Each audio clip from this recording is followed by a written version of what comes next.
ଲେଖାହେଇଛି ମୁଁ ଗଧ ମୋତେ ନଦ ଆରେ ଗଧ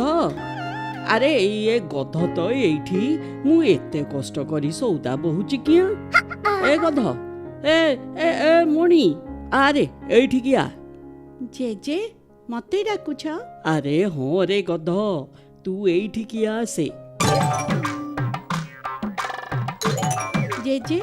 ମତେ କଣ ପାଇଁ ଗଧ ବୋଲି ଡାକୁଛ ତୁ ତୁ ନଈ ପଡ଼ିଲୁ ଟିକେ ହେଲେ କଣ ପାଇଁ ଆରେ କହୁଛି ତ ତୁ ଆଗ ଟିକେ ନଈ ଯା ଆରେ ଆରେ ତମେ ଆଜିକାଲିକା ଛୁଆ ପୁଷ୍ପା ଫିଲ୍ମ ଦେଖି ସବୁ ନଷ୍ଟ ହେଇଗଲେଣି मैं नएगा नहीं साला। ଏଇଆ ଭାବୁଛୁ କି ନା ମୁଁ ନଈବିନି ଚାଲେ ଗଧ ଆରେ ଆରେ ମତେ ଆମ ଘର ପାଖରେ ଛାଡ଼ି ଆସିବୁ କଣ ଗଧ ମୁଁ ତମକୁ ଗଧ ଭଳିଆ ଦେଖାଯାଉଛି ଦେଖା ତ ତୁ ନେଉଳ ଭଳିଆ ଲାଗୁଛୁ ମାନେ ମଣିଷ ଭଳିଆ ହେଲେ ହେଲେ ପିଠିରେ ଲେଖୁଛୁ ଗଧ ବୋଲି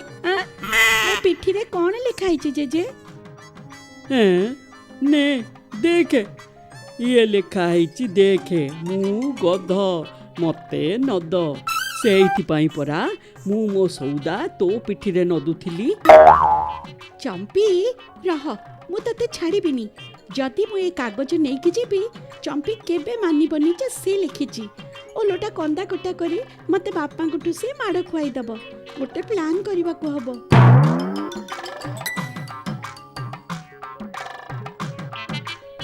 ଏ ମଣି ତୋର ଆଜି ପାଠ ପଢା ନାହିଁ କି ରେ ତତେ ତ କହିଥିଲି ନା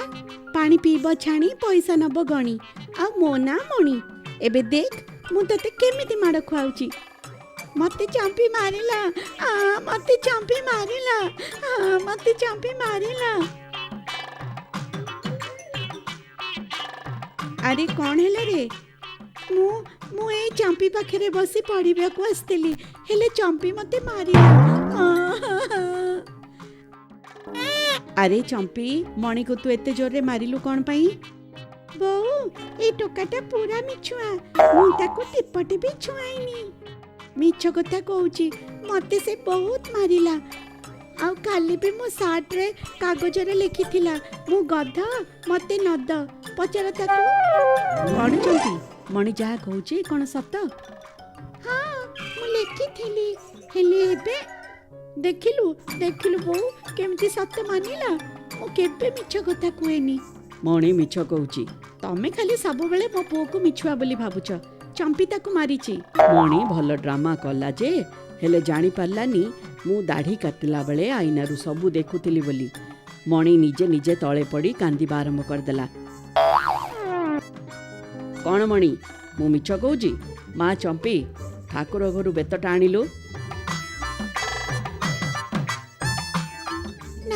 ନାଇଁ ବାବା ମୋର ଭୁଲ ହେଇଗଲା ମତେ ଚମ୍ପି ମାରି ନଥିଲା ମୁଁ ମିଛରେ ସେମିତି କାନ୍ଦୁଥିଲି